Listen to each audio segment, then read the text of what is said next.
ಮಾದಕ ವಸ್ತುಗಳ ಬಳಕೆ ಮತ್ತು ಮಾರಾಟದ ವಿರುದ್ಧ ಪೊಲೀಸ್ ಇಲಾಖೆ ಸಮರ ಸಾರಿದೆ. ಯುವ ಜನರನ್ನ ಡ್ರಗ್ಸ್ನಿಂದ ದೂರವಿಡುವ ಉದ್ದೇಶದಿಂದ ತುಮಕೂರು ಜಿಲ್ಲೆಯ ಕೊರಟಗೆರೆಯಲ್ಲಿ ಡ್ರಗ್ಸ್ ವಿರೋಧಿ ಜಾಗೃತಿ ಕಾರ್ಯಕ್ರಮ ಆಯೋಜಿಸಲಾಯಿತು. ಡ್ರಗ್ಸ್ ಸೇವನೆ ಹಾಗೂ ಮಾರಾಟ ಕಾನೂನು ಬಾಹಿರವಾಗಿದ್ದು, ತಪ್ಪಿತಸ್ಥರ ವಿರುದ್ಧ ಕಠಿಣ ಕ್ರಮ ಕೈಗೊಳ್ಳಲಾಗುವುದು ಎಂದು ಪೊಲೀಸ್ ಇಲಾಖೆ ಎಚ್ಚರಿಕೆ ನೀಡಿದೆ. ಕಾರ್ಯಕ್ರಮದಲ್ಲಿ ವಿದ್ಯಾರ್ಥಿಗಳಿಗೆ ಡ್ರಗ್ಸ್ ಸೇವನೆಯಿಂದ ಉಂಟಾಗುವ ದೈಹಿಕ, ಮಾನಸಿಕ ಹಾಗೂ ಸಾಮಾಜಿಕ ಪರಿಣಾಮಗಳ ಕುರಿತು ಮಾಹಿತಿ ನೀಡಲಾಯಿತು. ಜೀವನದಲ್ಲಿ ಉತ್ತಮ ಗುರಿ ಹೊಂದಿ ಮಾದಕ ವ್ಯಸನಗಳಿಂದ ದೂರವಿರುವಂತೆ ವಿದ್ಯಾರ್ಥಿಗಳಿಗೆ ಡಿವೈಎಸ್ಪಿ ಮಂಜುನಾಥ್ ಕರೆ ನೀಡಿದರು.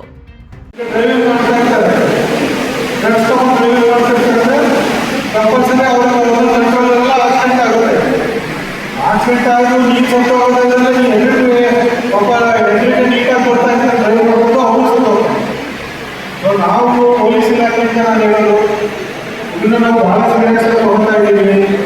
ಇದನ್ನೆಲ್ಲ ನಿಮ್ಮ ಒಳ್ಳೆಯದಕ್ಕೆ ನೀವು ಯಾರು ಮಾಡ್ತಾ ಇದ್ದೀರಿ ಅಂತ ಹೇಳ್ತಿಲ್ಲ, ಇದು ನೆಗೆಟಿವ್ ಆಗಿದೆ. ನಾಳೆ ನೀವು ಕೂಡ ಈ ಥರ ಪೊಸಿಷನ್ ಬರಬೇಕು ಅಂತಂದರೆ ಒಂದು ಅದರಿಂದ ದೂರ ಇರಿ. ಯಾಕಂದರೆ ಒಂದ್ಸಲ ಈ ಏಜಲ್ಲಿ ಅಷ್ಟು ಅರ್ಥ ಆಗೋದಿಲ್ಲ, ಒಂದ್ಸಲ ಅಡಿಕ್ಟ್ ಆದರೆ ಪ್ರಾಬ್ಲಮ್ ಆಗುತ್ತೆ. ಎಕ್ಸಾಂಪಲ್ ಏನಕ್ಕೆ, ನಾನು ಈ ಇಲಾಖೆ ಬರೋದಕ್ಕೆ ಮುಂಚೆ ಸಾಫ್ಟ್ವೇರ್ ಇಂಜಿನಿಯರ್ ವರ್ಕ್ ಮಾಡ್ತಾ ಇದ್ದೆ.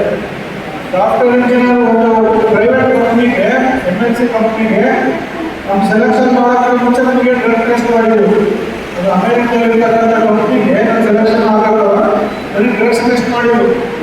ಲಾಸ್ಟ್ ನೀವು ಯಾವಾಗ ಡ್ರಗ್ಸ್ ತೊಗೊಂಡಿದ್ರು ಕೂಡ ಅವರಷ್ಟು ಅಡ್ವಾನ್ಸ್ಡ್ ಮೆಕ್ಯಾನಿಸಮ್ ಇರುತ್ತೆ ನಿಮ್ಮ ಬಾಡಿಯಲ್ಲಿ ಡ್ರಗ್ಸ್ನ ಐಡೆಂಟಿಫೈ ಮಾಡೋದು. ನಾವು ಇನ್ನೊಂದು ಕೇಸ್ ತಗೊಂಡಿದ್ರು ಕೂಡ ನಾಳೆ ನಿಮಗೆ ಕೆಲಸ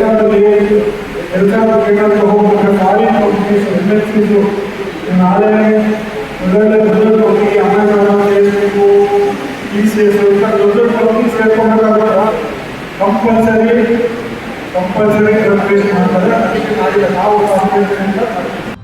ಇನ್ನು ಮಾದಕ ವಸ್ತುಗಳ ಜಾಲವನ್ನ ನಿರ್ಮೂಲನೆ ಮಾಡಲು ಪೊಲೀಸ್ ಇಲಾಖೆ ನಿರಂತರ ಕಾರ್ಯಾಚರಣೆ ನಡೆಸುತ್ತಿದೆ.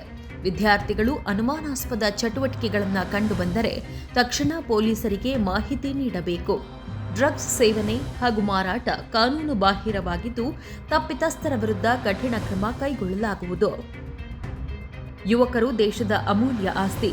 ಅವರ ಭವಿಷ್ಯವನ್ನ ಕಾಪಾಡುವ ಜವಾಬ್ದಾರಿ ಪೋಷಕರು, ಶಿಕ್ಷಕರು ಹಾಗೂ ಸಮಾಜದ ಮೇಲಿದೆ ಎಂದು ತಹಶೀಲ್ದಾರ್ ಮಂಜುನಾಥ್ ತಿಳಿಸಿದರು.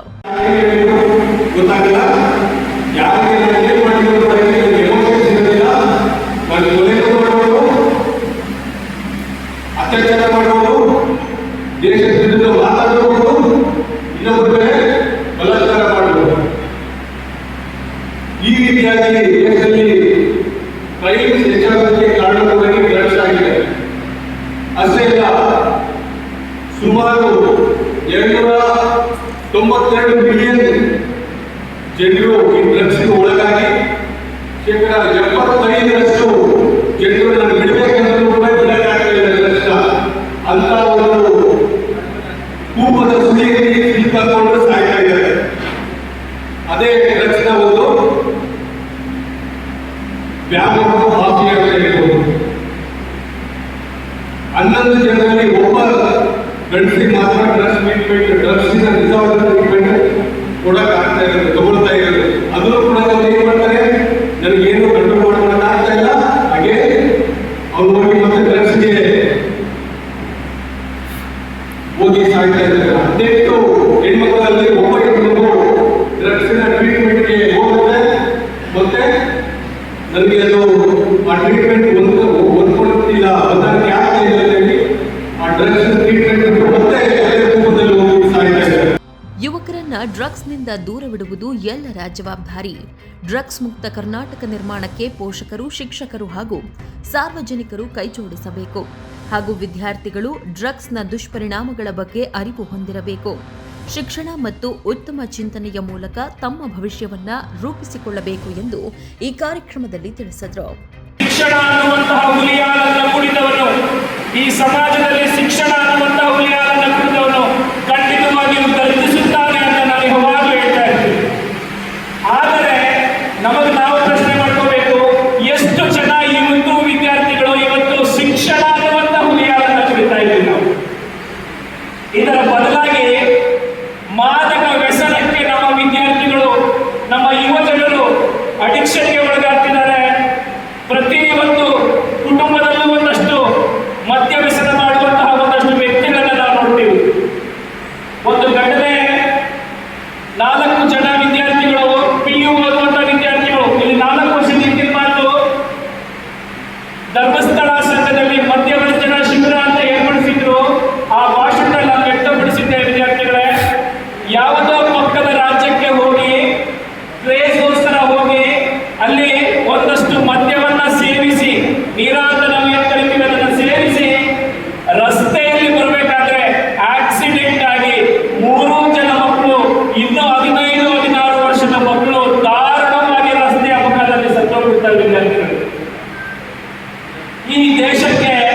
ನಿಜವಾಗ್ಲೂ ಅತ್ಯಂತ ದೊಡ್ಡ ಅನ್ಯಾಯ ಏನಪ್ಪಾ ಅಂತಂದ್ರೆ ಈ ದೇಶಕ್ಕೆ ನಿಜವಾಗ್ಲೂ ಅತ್ಯಂತ ದೊಡ್ಡ ಘನಘೋರ ದುರಂತ ಏನಪ್ಪಾ ಅಂತಂದ್ರೆ ಎಳೆಯ ಮಕ್ಕಳು, ದೇಶ ನಿರ್ಮಾಣ ಮಾಡಬೇಕಾದಂತಹ ಮಕ್ಕಳು, ದೇಶವನ್ನ ಆಳುವಂತಹ ಮಟ್ಟಕ್ಕೆ ಬೆಳೆಯುವಂತಹ ಮಕ್ಕಳು ಇವತ್ತು ವಿನಾಕಾರಣ ರಸ್ತೆಯಲ್ಲಿ ಮದ್ಯ ವ್ಯಸನದಿಂದ ಬಿದ್ದು ಸಾಯ್ತಾ ಇದ್ದಾರೆ ವಿದ್ಯಾರ್ಥಿಗಳು. ಡ್ರಗ್ಸ್ ಮುಕ್ತ ಸಮಾಜ ನಿರ್ಮಾಣದ ನಿಟ್ಟಿನಲ್ಲಿ ಪೊಲೀಸ್ ಇಲಾಖೆ ನಡೆಸುತ್ತಿರುವ ಈ ಜಾಗೃತಿ ಕಾರ್ಯಕ್ರಮಗಳು ಯುವ ಜನರಲ್ಲಿ ಅರಿವು ಮೂಡಿಸುವ ಪ್ರಯತ್ನವಾಗಿದೆ. ರಂಗದಾಮಯ್ಯ, ಪ್ರಗತಿ ಟಿವಿ, ಕೊರಟಗೆರೆ.